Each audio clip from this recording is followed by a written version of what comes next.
বাংলাদেশি মানুষ যারা আমরা আছি তারা কি ছাগল দিয়ে কোরবানি টোরবানি দিয়ে এবার পুষাইতে পারবে? পারবো ইনশাল্লাহ। যাক, তাহলে কিন্তু আমার এবার ভারতের উপর কিন্তু ডিপেন্ড করা লাগবে না। এবারই দেও হয়নি ফেরা ঘরে।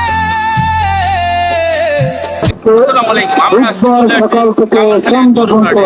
আপনারা দেখতে পাচ্ছেন আমাদের কামারখালীর গরুর হাটে বিশাল গরুর হাটের ভিতরে যাব এবং আসো। আমরা সবাই জানি যে কামারখালীর গরুর বাজার মেলে আলাজ হজরত আলী ডিগ্রি কলেজে, তো সেখানে গেটে গেলাম। গেটে যাই এক বাইর লাগে দেখা হয়েছে, হাতুসকাই গেছে, ভাই আমি পড়ছেন গরু কিনতে। মই তো গেলাম না ভাই, মই ভিডিও করতে আইছি। মোর কথা হইনি কাকু মোর দিকে চাই প্রায় বাজার আইসে হাঁটাতে দেখি একটা সাদা গরু।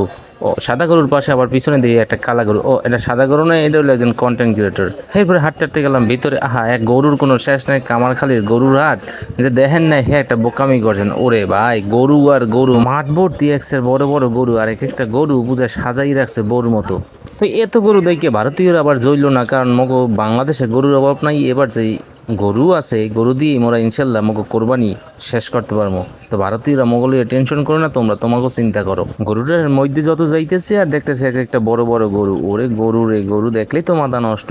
তো কামারখালীর এই হাট একটা ঐতিহাসিক হাট, কিন্তু প্রতি রবিবার বয়। কিন্তু গরু এই কোরবানির উপলক্ষে এখন কিন্তু এই বুধবারও বইবে, এই রবিবারও বইছে, আর শেষ হাট কিন্তু এই বুধবারও বইবে। যাকে গরু কেনা হয় না, হ্যাঁ বুধবার কিন্তু কামারখালী হাটে আইয়ে পড়তে পারেন। ভিডিওর পরিশেষে একটাই কথা, কোরবানি দেন আর যাই করেন, আপনার আশেপাশের গরিব দুঃখী অসহায় মানুষগুলো, প্রতিবেশী মানুষগুলো যা খেয়ে আছে নাকি না খেয়ে আছে সেদিকেও খেয়াল রাখেন।